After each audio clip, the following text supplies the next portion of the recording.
Ang Department of Justice kinumpirmang submitted for resolution itong reklamong malversation laban kay former Senator Bong Revilla Jr. o Kulianes sa flood control.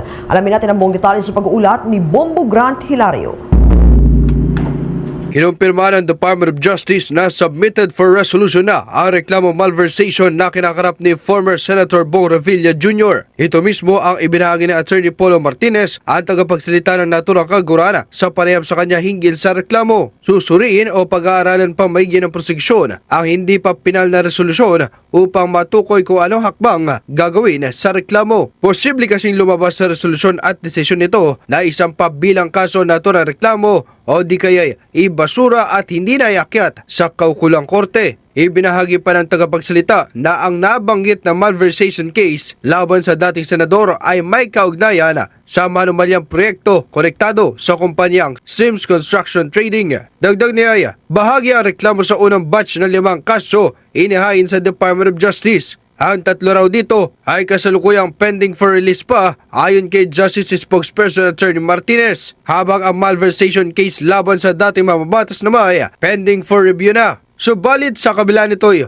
wala nang tiyak na petsa na ibinahagi sa Attorney Martinez kung kailan lalabas ang pinal na resolusyon ng prosekusyon ukol sa reklamo. Submit for arrest po kay Bong ay yung malversation case from before. Sims. Yes, correct. Sims case. The Sims case, if you remember, that's part of the first batch of 5 cases which were filed here. And yung 3 po doon are still currently pending here for release. Soon. I cannot give an exact date, pero soon po. Ano na yun pending review. Ano pa Justice Spokesperson Attorney Polo Martinez na noong 12 pa ng nakaraang buwan ng Enero sa kasalukuyang taon, submitted for resolution na ang malversation case laban sa dating mambabatas. Kaugnay nito'y ibinahagi ng opisyal na ang timeline na tinitingnan dito ay 60 araw mula nang maihain ang reklamo bago tuluyang iresolba ng prosekusyon. Ngunit paglilinaw ng tagapagsalita na ang mga kaso may kinalaman sa korupsyon sa flood control ay hindi naman magkakasabay isinumite sa kagawaran. 3 batches anya nang ito'y dalhin sa Department of Justice na may magkakaibang oras at petsa ng pagkakasampa. All cases po have 60 days to be resolved. So under the rules, that's 60 days from the time of filing. Hindi naman po kasi sabay-sabay final yan, like we always say. They came in 3 batches. Each case was filed differently at a different time than the rest. So yung 60 days will run from the time it was filed with the DOJ. Malversation was submitted for resolution January 12. Tama.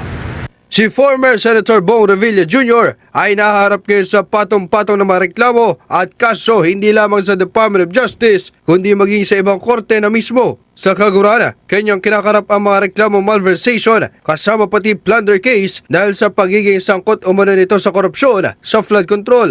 Kasalukuyan siya nasa pangangalaga ng Bureau of Jail Management and Penology at nakadetene sa New Quezon City Jail sa Payatas, lungsod ng Quezon. Para sa Bombo Network News, ito si Bombo Grant Hilario, and this is Bombo Radio Philippines, the #1 and most trusted source of news and information. Basta Radio Bombo! For the most trusted source of news and information, visit our website at www.bomboradio.com. Follow us on Bombo Radio mobile app, Facebook, YouTube, TikTok, and X, formerly Twitter. Like, share, and stay connected. Anytime, anywhere.